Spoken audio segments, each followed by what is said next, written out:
Today's topic है sequential building block. Topic जो है वो है फ्लिप फ्लॉप्स। ठीक है। अगर हम लोग देखें, सबसे पहली चीज फ्लिप फ्लॉप्स क्या होते हैं। हम लोगों ने कल बात की, हमने कल सिक्वेंशियल लॉजिक सर्किट्स के बारे में बात की थी। उसमें एक वर्ड आया था फ्लिप फ्लॉप और एक आया था लैशेस। तो आज हम ये जानेंगे कि ये फ्लिप फ्लॉप और ये लैशेस है क्या। तो अगर हम देखें, अ flip flop is an electronic circuit with two stable states that can be used to store binary data। अगर हम बात करें, जो आपने नीचे मेमोरी का डब्बा देखा था ना, उसमें जो सिक्वेंशियल सर्किट और कॉम्बिनेशनल सर्किट में सबसे बड़ा डिफरेंस क्या है।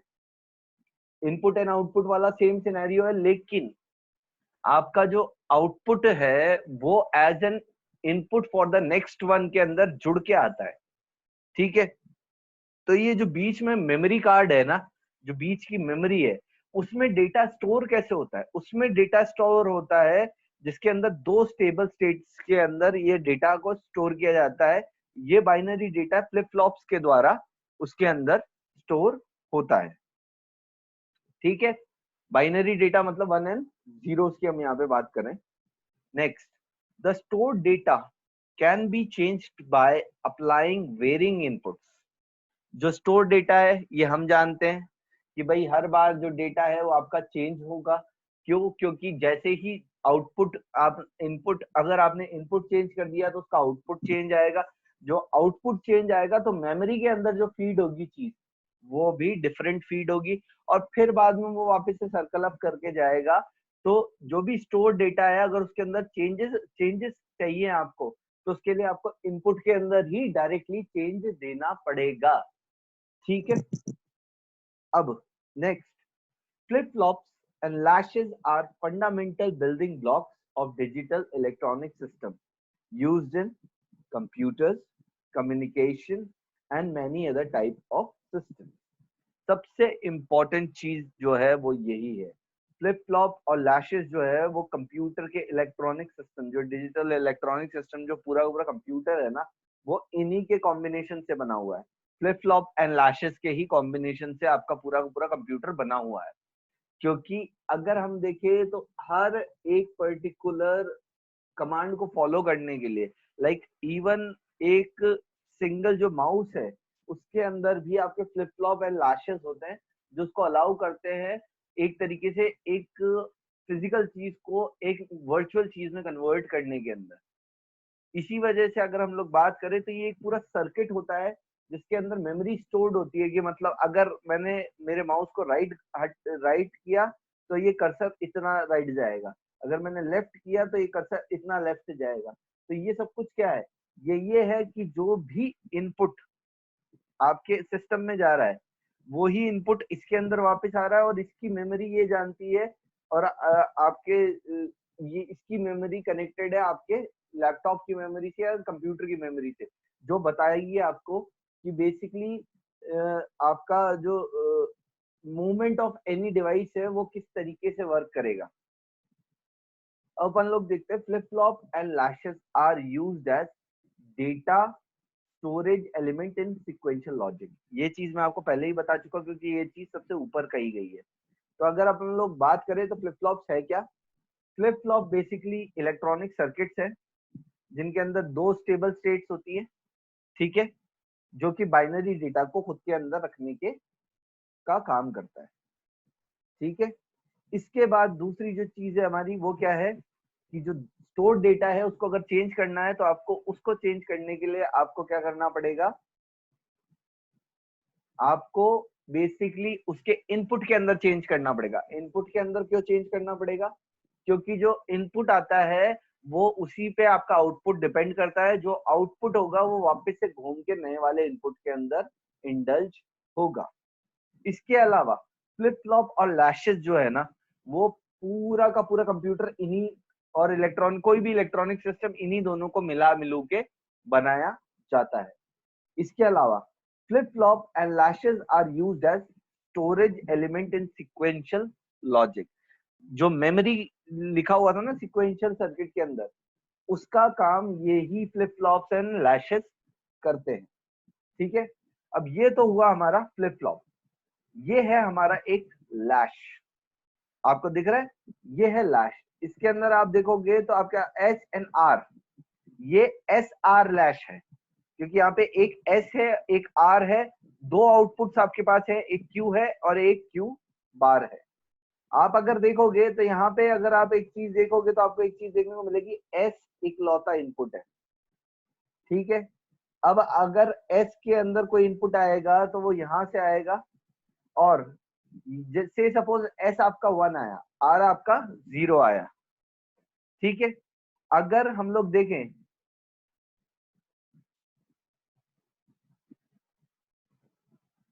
अगर एस आपका 1 आया और आर आपका 0 आया, पहले तो ये बताओ ये गेट्स कौन से हैं? सर नैंड नैंड गेट है, ठीक है। तो ये सपोज अपन लोग अगर देखें तो ये पूरा का पूरा जो फज है ये किस तरीके से चल रहा है। से सपोज यहाँ से 1 आया, यहाँ से 0 आया, ठीक है। तो अपन सबसे पहली चीज क्या करें, इसका आउटपुट जाके इसके अंदर इंडल्ज हो रहा है और इसका आउटपुट जाके इसके इनपुट के अंदर इंडल्ज हो रहा है। मतलब जो इसका आर क्यू बार का जो आउटपुट है वो आपका एस इसके साथ जुड़ के यहाँ पे एक आउटपुट बनाएगा, और जो इसका आउटपुट है वो जाके यहाँ पे इसका आउटपुट बनाएगा। से सपोज अब अपन लोग इसको करने की कोशिश करके देखते हैं, क्योंकि देखो हम कोशिश ही कर सकते हैं इसमें, क्योंकि अगर हम देखें यहाँ पे 1 है, से सपोज यहाँ पे 1 है, तो अगर यहाँ पे 1 है और यहाँ पे कितना, से सपोज यहाँ पे 0 है। अब सबसे पहली चीज 1, अगर हम देखें कि से सपोज हमारा जो आउटपुट यहाँ पे था, पहले आउटपुट देख लेते हैं कि फर्स्टली हमारे आउटपुट जो थे वो 1 एंड 0 थे, यानी आउटपुट पहले 1 एंड 0 थे। तो अब क्या होगा कि से सपोज यहाँ से गए, यहाँ पे आपका आउटपुट कितना हो गया 0, और यहाँ पे आपका आउटपुट कितना आया 1। तो अब अगर हम लोग देखें तो 1 एंड 0 नैंड गेट है, तो आउटपुट कितना होना चाहिए सर 1 पक्का? 1 0 1 yes sir. सर जीरो 0 क्यों? 1 प्लस सर 0 इज क्योंकि equal to 1। 1 plus 0 equal sir, but NAND का रूल अलग होता है ना। अगर दोनों इनपुट सेम है तभी वो पास ट्रू करेगा, अदरवाइज फॉल्स कर देगा। बिल्कुल बिल्कुल, 1 plus 0 is equal to 0, 1 plus 0 is equal to 1, और अगर उसके ऊपर पूरी के ऊपर अगर इनपुट गया तो नॉट लगा, हाँ नॉट लग, अगर नॉट गेट लगा तो वो 0 कर देगा यहाँ पे, ठीक है। सिमिलर सॉर्ट पे, तो मतलब यहाँ से जो 0 गया वो यहाँ पे चला गया, ठीक है। अब इसके अंदर आप देखोगे तो ये वाली कंडीशन फॉलो हो रही है क्या? यहाँ से ये वाला 0 वाली कंडीशन तो फॉलो हो गई यहाँ पे, लेकिन क्या ये वाली कंडीशन फॉलो होगी कि यहाँ पे वापस से आके 1 आ जाए? नो सर, नहीं होगी ना। अब ये इसी चीज को देखते हैं अपन कि लैशेस के अंदर होता क्या है, ठीक है। सबसे पहले लैशेस के अंदर the basic difference between lash and flip flop is getting और क्लॉकिंग मैकेनिज्म। मतलब ये सब कुछ डिपेंड करता है क्लॉक के ऊपर। यहाँ पे इसको पूरे के पूरे, यानी जो लैश है ना, लैश रैंडमली चलता है, कि ये पूरी तरीके से जो लैश और फ्लिप फ्लॉप है दोनों के दोनों अपने आप में सही है, लेकिन लैश के अंदर क्या है, रैंडमली ये अपने हिसाब से वो करेगा कि यहाँ पे कुछ भी रैंडम इनपुट दे सकता है, यहाँ पे कोई भी आउटपुट आ सकता है, और फिर वापस से वो आउटपुट यहाँ पे किसी भी तरीके से एक नया इनपुट जनरेट कर सकता है। तो आप यहाँ पे देखोगे इसका आउटपुट, एस वाले का आउटपुट आर का इनपुट है और आर वाले का आउटपुट एस का इनपुट है। ये सबसे इंपॉर्टेंट चीज है कि एक तरीके से देखें तो दोनों के दोनों जो आपके गेट्स हैं, या दोनों की दोनों जो मेमोरी के आपके दो स्टेबल जो पार्ट्स हैं, आपके दो जो स्टेबल पार्ट्स हैं, उनके अंदर एक तरीके से ये वाला गेट और ये वाला जो गेट है, इन दोनों गेट्स के अंदर आपको एक चीज देखने को मिलेगी कि दोनों के दोनों गेट्स के आउटपुट एक दूसरे के इनपुट बने हुए हैं, ठीक है। अब अगर हम लोग देखें, नेक्स्ट पॉइंट है हमारा, in this circuit when you set S as active, the output Q would be high and Q dash will be low। इसका मतलब ये है कि अगर आपने S को एक्टिव किया, एक्टिव कैसे करोगे, S को एक्टिव कैसे करोगे, S को एक्टिव करने का मतलब है S इज इक्वल टू आपका 1 हो गया, ठीक है। आपने 1 प्लस, अब 1 कर लो या 0 कर लो या कुछ भी कर लो, 1 प्लस 1, 1, यहाँ पे अगर हम देखें 1, यहाँ पे कुछ भी हो, से सपोज 0 हो चाहे 1 हो, हमें पता है यहाँ पे जो आउटपुट आएगा वो कितना आएगा, 1। लेकिन यहाँ पे इसकी वजह से हमारा आउटपुट कितना आएगा, 0। अब अगर आउटपुट यहाँ पे 0 आ रहा है तो यहाँ पे जो इनपुट जा रहा है वो कितना जा रहा है, 0। हाँ सर 1 नहीं आएगा सर आउटपुट है, सर, ये 1 प्लस 0 थोड़ा ना होगा सर, ये आप और गेट हुआ ना सर, वो तो ये तो एंड गेट हुआ, एक मिनट, एक, तो सब 1 मतलब 1 और 0 का तो सर 0 आएगा और फिर नॉट गेट लग के 1 हो जाएगा सर, वो वही होता है सर नैंड गेट। ना ना ना, तुम समझे नहीं। ठीक है, देखो ये एक्टिव था 1, और यहाँ का कुछ भी मानो, इस वाली चीज को वही मत दो, भाव ही मत दो इस वाली चीज को। तो अगर ये आपका S एक्टिव हुआ, 1 हुआ, और ये वाला से सपोज 0 है, ये वाला से सपोज 0 है, तो अगर हम देखें 1 प्लस 0 कितना होना चाहिए भाई, एंड गेट के हिसाब से, नॉट तो बाद में करोगे ना उसको, पहले तो एंड करो उसको। तो सर एंड प्रोडक्ट होता है ना sir. Okay okay okay okay, हाँ हाँ हाँ, यस सर, वही कह रहा हूँ। तो सर आप बार बार और लगा रहे थे sir. Okay okay, yes yes yes, sorry 1 multiply bye 1 और 1 मल्टीप्लाई बाय 0 अगर हम लोग करते हैं तो हाँ वही वाली बात है कि लो, जो अगर लो हो जाएगा ना ये, तब यहाँ पे मल्टीप्लिकेशन की वजह से प्रोडक्ट के अंदर चेंजेस आएंगे। पहले एक बार उसको इस हिसाब से देखने की कोशिश करते हैं। एक मिनट, मैं इसको वो ले लेता हूँ इधर, एक बार इसका लास्ट पॉइंट भी ले लेते हैं, फिर बाद में ये समझाता हूँ। देखो एक और भी है क्या, एक मिनट, ये 2 पॉइंट्स है इसमें। सबसे पहला क्या है, in this circuit when you set S as active, the output Q would be high, the output Q will be high। मतलब अगर हाई पे चला, मतलब 1 पे चला, तो मतलब इस जगह पे अपने को हाई वोल्टेज मिलना चाहिए, and Q dash will be low. अगर हम लोग बात करें ये 1 है और ये 0 है, अगर हम बात करें ये 1 है और ये 0 है, तो और इस पे हम लोग ये कहते हैं कि जो Q आया है आपका, ये 1 आएगा। लेकिन हम लोग यहाँ पे देखें, अगर S इज इक्वल टू 1, हमने कहा कि भाई अगर ये 1 है तो ये भी 1 आएगा, से सपोज, ठीक है। लेकिन यहाँ पे क्या लिखा हुआ है कि would be high and Q dash would be low. अब Q डैश ये वाला जो ये है, ये लो होगा, इसका कहना ये है। ऐसा क्यों होगा, क्योंकि अगर यहाँ से सपोज 1 गया, ठीक है, तो अगर हम लोग देखें तो इसके अंदर इनपुट के अंदर 1 है, और 1 अगर यहाँ पे आके नॉट गेट को सपोर्ट करता है, तो यहाँ पे ये चीज 0 में कन्वर्ट हो जाएगी, क्योंकि R के अंदर भी अगर 0 की वैल्यू है तो 1 नहीं आ सकता।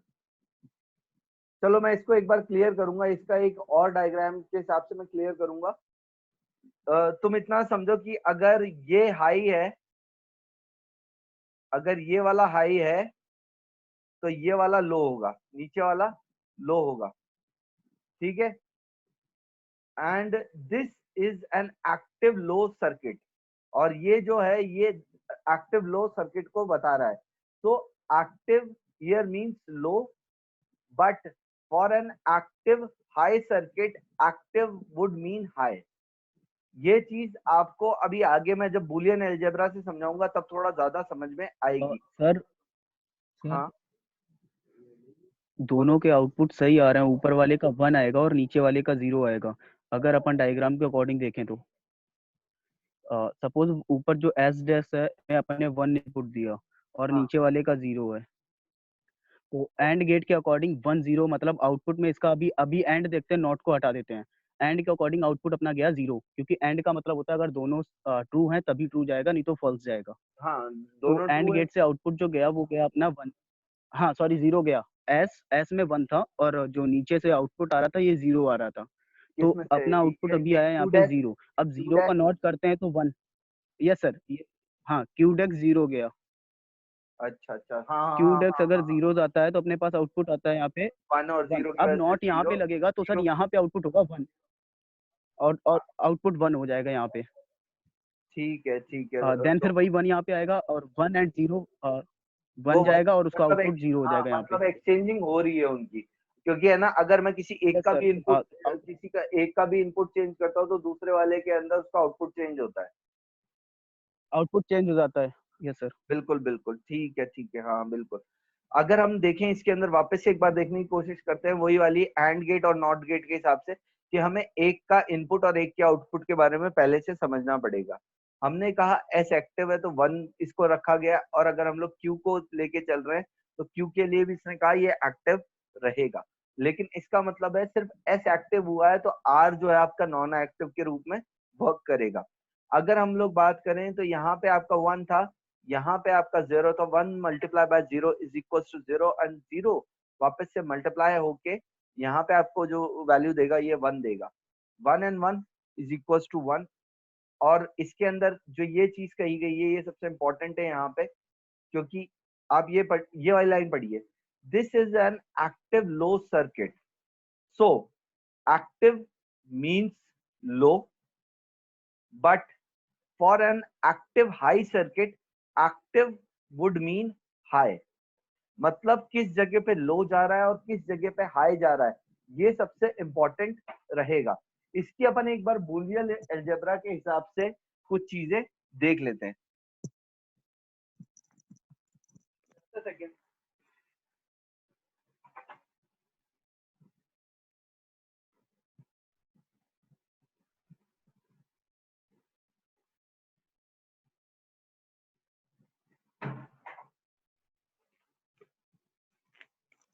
नाउ इस चीज को है ना थोड़ा बूलियन अलजेब्रा के हिसाब से ज्यादा आसानी से समझ में आएगा। अब अपन लोग ऐसा करते हैं एक बार एक ये तो हुए लैशेस।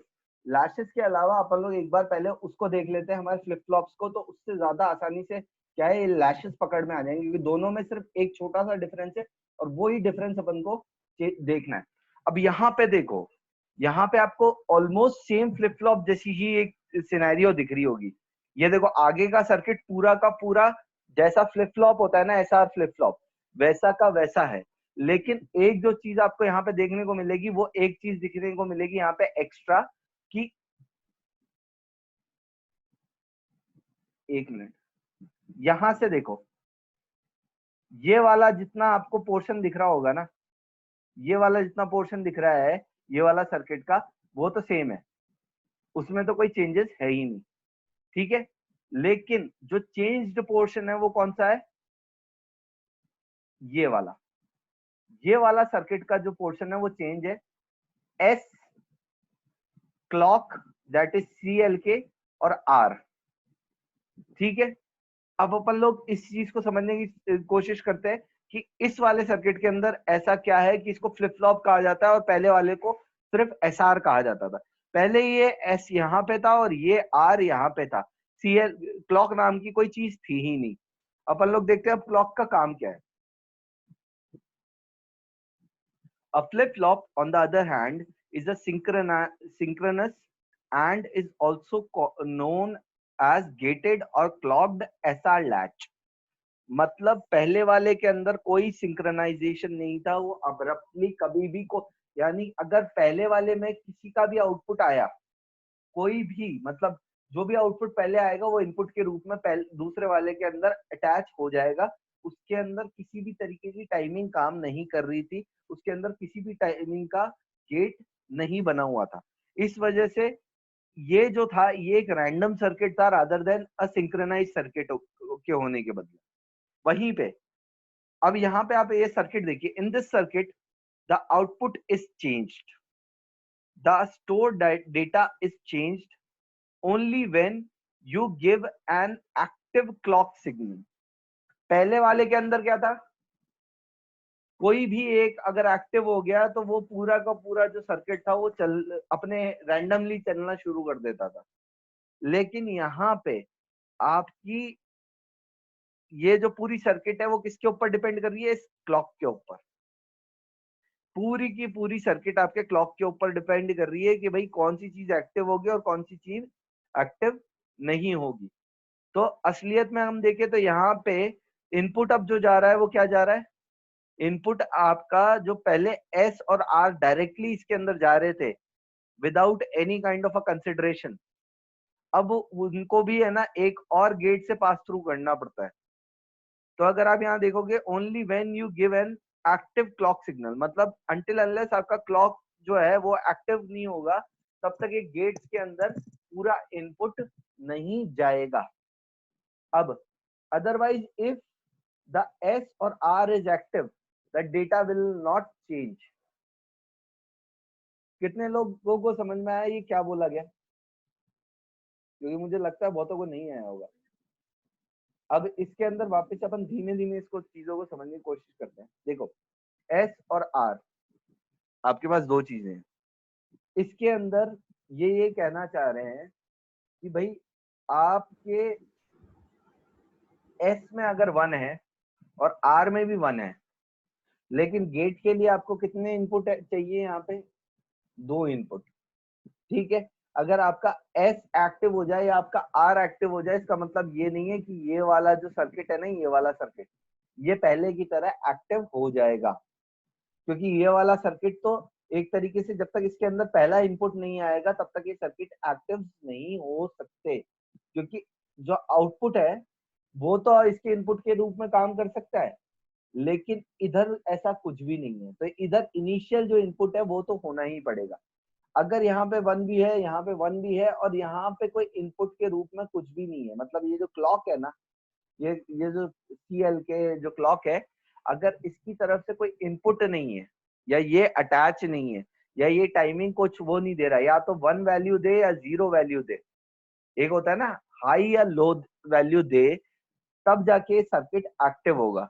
लेकिन अगर इस वाले के अंदर आप कह सकते हो अगर ये फ्यूज ही यहाँ से काट रखा है तो ये वाला इसके अंदर एक तरीके से कह सकते हैं कि हमारे इलेक्ट्रिसिटी या हमारा वोल्टेज ही नहीं जा रहा कि ये काम कर सके। तो अगर हम ये देखें, ये पूरा के पूरे सर्किट के अंदर ये 1 है, ये 1 है, लेकिन यहाँ पे 0 एंड 1 अगर नहीं है दोनों साइडों में से किसी भी तरफ, तो ये पूरा का पूरा सर्किट नहीं काम करेगा। तो असलियत में अगर हम लोग यहाँ देखें तो जो CLK है ये सबसे इम्पोर्टेंट चीज है, इसके अंदर जो क्लॉक है इसकी वो सबसे इम्पोर्टेंट चीज है। समझ में आया? Yes sir. अब अपन लोग नेक्स्ट देखते हैं SR फ्लिप फ्लॉप।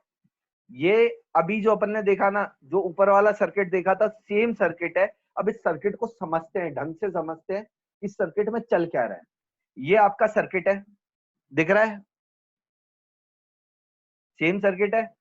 अब यहाँ पे आपका जो ऊपर वाला सर्किट था वो का वो सर्किट है और नीचे इसकी ट्रूथ टेबल दिख रही होगी आपको, ट्रूथ टेबल दिख रही है। तो आप एक चीज देख रहे होगे, ट्रूथ टेबल के अंदर आप एक चीज देख रहे होगे, S इज इक्वल टू 0 रखा and R is equal to 0 रखा। क्लॉक को आपने इनपुट के अंदर रखा। तो अगर हम देखें पहली चीज एंड गेट है, 0 होने का मतलब क्या है, यहाँ से पास ऑन क्या हुआ 0 और यहाँ पे क्या वैल्यू आई 1। ठीक है, उसके बाद अगर हम लोग देखें तो यहाँ पे आपकी आ गई वैल्यू 1। अब यहाँ पे आप एक और एक चीज देख रहे होगे कि Q जो है ना आपका वो क्या आ रहा है, अगर S 0 है R 0 है 0, और Q डैश आपका आ रहा है 1, ठीक है। अगर हम यहाँ देखें 1 और 1, अगर 1 + 1 यहाँ देखा जाए तो ये आएगा 1, और अगर इससे पास ऑन होगा तो यहाँ पे वैल्यू आ जाती है 0, ठीक है। अब यहाँ पे अगर आप वापस जाते हो तो आपको एक चीज देखने को मिलेगी 0 और 1, 1 multiply by 0 is equals to 0, और यहाँ पे अगर वैल्यू जो आएगी वो आएगी आपकी कितनी, 1। तो आप देखोगे एक पूरी की 1 पूरी जो बूलियन टेबल है ना, वो इसको मतलब एक तरीके से सही, ये वाली टेबल इस सर्किट के लिए एकदम परफेक्ट बैठेगी। आप चाहो तो इस टेबल को देख सकते हो और इसको मैच कर सकते हो। जैसे सेकंड वाला केस देखते हैं, S 0 हुआ, R आपका 1 हुआ, ठीक है। क्लॉक जब भी इनपुट